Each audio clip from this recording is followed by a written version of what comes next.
Terima kasih Dr. Petut, terima kasih Yang Berhormat Senator. Kerajaan melaksanakan inisiatif kesejahteraan kanak-kanak secara bersepadu merentas kementerian, khususnya KPWKM, KKM dan KPM. Pendekatan ini merangkumi aspek perlindungan, kesihatan, pemakanan dan pendidikan kanak-kanak.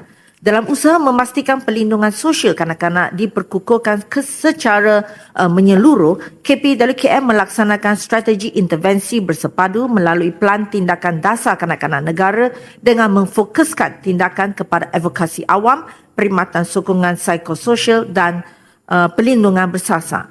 Dalam tindakan advokasi dan kesedaran, antara program utama yang dilaksanakan adalah program advokasi perlindungan kanak-kanak, kasih kanak-kanak yang dilaksanakan melalui JKM. Pada tahun 2025, sebanyak 676 buah sekolah telah terlibat dalam pelaksanaan program ini melibatkan lebih 70,000 pelajar. Daripada jumlah ini, sebanyak 28 buah sekolah telah dilibatkan di negeri Sabah, melebihi sasaran sebenar iaitu 25 buah sekolah dengan lebih kurang 2,400 murid menerima manfaat pada tahun 2025.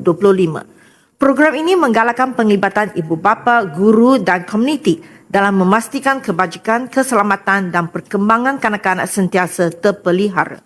Selain itu, inisiatif dan perkhidmatan lain membabitkan perlindungan serta perkembangan jati diri dan peningkatan pengetahuan kanak-kanak yang dilaksanakan oleh KPWKN dan agensinya, termasuk di Sabah adalah seperti PEKETI iaitu Pendidikan, Kesihatan, Reproduktif dan Sosial di bawah LPPKN, bantuan kewangan penyaluran bantuan kewangan kebajikan melalui skim bantuan kanak-kanak dan bantuan anak pelihara oleh JKM dan perkhidmatan pusat sokongan sosial setempat yang dikendalikan oleh Yayasan Kebajikan Negara Malaysia.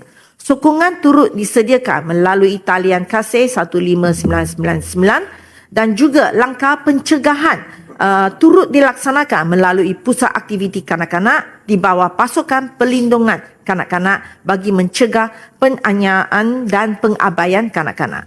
Sementara itu, menerusi KKM, kerajaan memantau status pemakanan kanak-kanak melalui beberapa sumber data, antaranya melalui tinjauan kesihatan dan morbiditi kebangsaan yang dilaksanakan secara berkala setiap 4 tahun. KKM juga melaksanakan beberapa program bersama kementerian lain, agensi serta NGO melalui pendekatan whole of government approach dengan izin bagi menangani masalah malpemakanan dalam kalangan kanak-kanak antara seperti dengan izin Healthy Eating Responsibility for Women, program 1000 hari pertama kehidupan, program pemulihan kanak-kanak kekurangan zat makanan dan pelaksanaan menu standard yang diwajibkan oleh KKM di Taska. Akhir sekali juga KPM juga memainkan peranan penting melalui pelaksanaan program intervensi di sekolah melalui pakej inisiatif Sekolahku Sehat, Style Kita, program hidangan berkhasiat di sekolah atau lebih dikenali sebagai HITS, RMT, rancangan makanan tambahan dan program susu sekolah. Kerajaan akan terus memastikan setiap kanak-kanak mendapat akses kepada pendidikan yang berkualiti, inklusif dan selamat bagi mengembangkan potensi mereka secara menyeluruh. Sekian, terima kasih.